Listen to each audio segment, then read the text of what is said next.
ఉత్తరాంధ్ర రాజకీయాలు ఇప్పుడు ఒక నిశ్శబ్ద విస్ఫోటనం సంభవిస్తోంది. 3 దశాబ్దాల పచ్చకోట గోడలు లోపల బీటలు వాడుతున్నాయా అన్న అనుమానం పొలిటికల్ సర్కిల్స్ లో ప్రకంపనలు పుట్టిస్తోంది. ఆవిర్భావం నుంచి తెలుగుదేశం పార్టీకి కంచుకోటగా, ఆ పార్టీకి వెన్నుముకగా నిలిచిన ఉత్తరాంధ్ర సామాజిక ముఖ చిత్రం ఇప్పుడు మునుపెన్నడూ లేని విధంగా ఒక సంక్షోభంలోకి నెట్టబడింది. ముఖ్యంగా శ్రీకాకుళం, విజయనగరం జిల్లాల రాజకీయ గమనాన్ని శాసించే సామాజిక వర్గాల్లో రగులుతున్న అసంతృప్తి సెగలు ఇప్పుడు పార్టీ మూలాలనే ప్రశ్నిస్తున్నాయి. అసలు అక్కడ రాజకీయాల్లో ఏం జరుగుతోంది? అసంతృప్తితో రగులుతున్న సామాజిక వర్గాలు ఏవి? అందుకు అసలు కారణాలేంటి? Was story.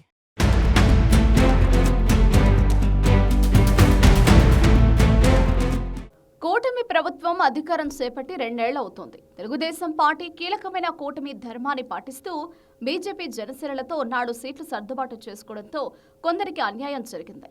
అయినా అధికారంలోకి రావడమే లక్ష్యంగా వారంతా అధిష్టాన నిర్ణయానికి తలొక్కారు. తీరా అధికారంలోకి వచ్చాక పదవులు ఆశించి భంగపడ్డ వారు కూడా ఉన్నారు. తాజాగా పార్టీ పదవుల పంపకంలోనూ ఆశావహులు, సీనియర్లకు అవకాశాలు మొహం చాటేశాయి. ఇప్పుడు ఇదే ఉత్తరాంధ్రలో, ముఖ్యంగా శ్రీకాకుళం రాజకీయాల్లో ప్రకంపనలు సృష్టిస్తోంది. జిల్లా రాజకీయాలను, ఎన్నికలను శాసించే తూర్పు కాపు, కళింగ సామాజిక వర్గ శ్రేణుల్లో అంతర్మథనం మొదలైంది.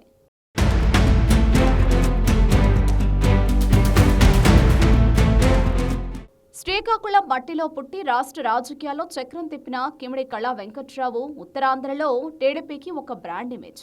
పార్టీ రాష్ట్ర అధ్యక్షుడిగా పనిచేసి కష్టకాలంలో క్యాడర్ను ముందుండి నడిపించిన ఒక యోధుడికి నేడు పార్టీలో దక్కుతున్న ప్రాధాన్యత ఏమిటనేది అంతుచిక్కని ప్రశ్నగా మారింది.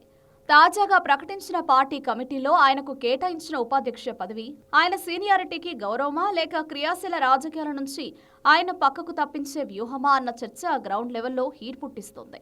గతంలో రాష్ట్ర పార్టీకి సారథ్యం వహించిన వ్యక్తిని ఇప్పుడు కేవలం చర్చ్ గ్రౌండ్ లెవెల్లో పరిమితం చేయడం, అందులోనూ వరుస క్రమంలో 2వ స్థానానికి నెట్టడం వెనుక ఉన్న రాజకీయ సంకేతాలు తూర్పు కాపు వర్గానికి మింగుడుపడ్డం లేదు. అంతేకాకుండా పార్టీ అత్యున్నత నిర్ణయాత్మక వేదిక అయిన పోలిట్ బ్యూరోలో కళా వెంకట్రావుకు చోటు దక్కకపోవడం పార్టీ శ్రేణులకు మింగుడుపడ్డం లేదు.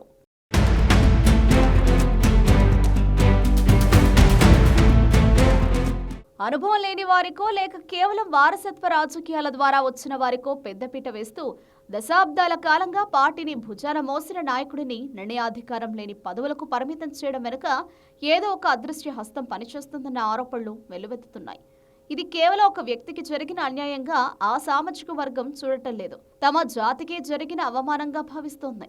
మరోవైపు శ్రీకాకుళం రాజకీయాల్లో అత్యంత ప్రభావవంతమైన కళింగ సామాజిక వర్గం వైపు చూస్తే పరిస్థితి మరింత గందరగోళంగా ఉంది. పోరాటాలకు పురిటిగడ్డ అయిన సిక్కోలు జిల్లాలో పార్టీకి అండగా నిలిచిన కళింగ నేతలకు తగిన ప్రాతినిధ్యం కరువు కావడమే ఇప్పుడు ప్రధాన సమస్య. కూన రవికుమార్ లాంటి నాయకులు పార్టీ కోసం అసెంబ్లీలో, బయట గొంతు చించుకుని పోరాడినా పదవుల పంపకం దగ్గరికి వచ్చేసరికి వారిని వెనక వరుసలో కూర్చోబెట్టడం కళింగ వర్గంలో తీవ్ర ఆగ్రహానికి కారణమవుతుంది.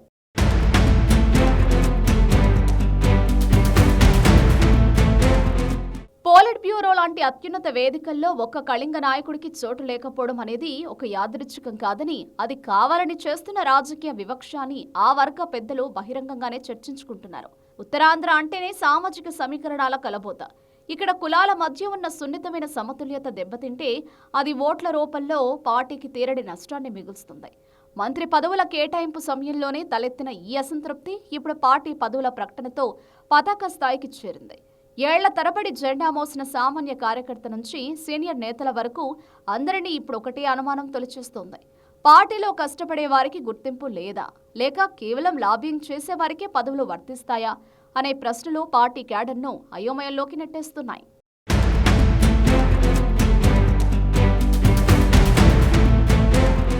టీడీపీ శ్రేణుల్లో సామాజిక అసంతృప్తి అనేది కేవలం అంతర్గత విషయంగా మిగిలిపోయేలా కనిపించడం లేదు. ఇతర పార్టీలు ఈ అవకాశాన్ని అందిపుచ్చుకునేలా ఉన్నాయి. తమ సామాజిక వర్గానికి గుర్తింపు లేని చోట ఉండడం కంటే ఆత్మగౌరవాన్ని కాపాడుకునే వేదిక వైపు మొగ్గు చూపడం రాజకీయాల్లో సహజం. ఇప్పుడు తెలుగుదేశం పార్టీ ముందున్న అతిపెద్ద సవాల్ ఈ అసంతృప్తి సెగను చల్లార్చడమే. సీనియర్లను గౌరవిస్తూనే సామాజిక వర్గాల మధ్య సమతూకం పాటించడంలో అధినాయకత్వం విఫలమైతే అది ఉత్తరాంధ్రలో పార్టీకి రాజకీయంగా కొత్త ఇబ్బందులను తెచ్చిపెట్టడం ఖాయం. అధిష్టానం జాగ్రత్త పడకపోతే సోషల్ ఈక్వేషన్స్ లో అసలుకే మోసం వచ్చేలా ఉందంటోంది పార్టీ కోసం పనిచేసే క్యాడర్.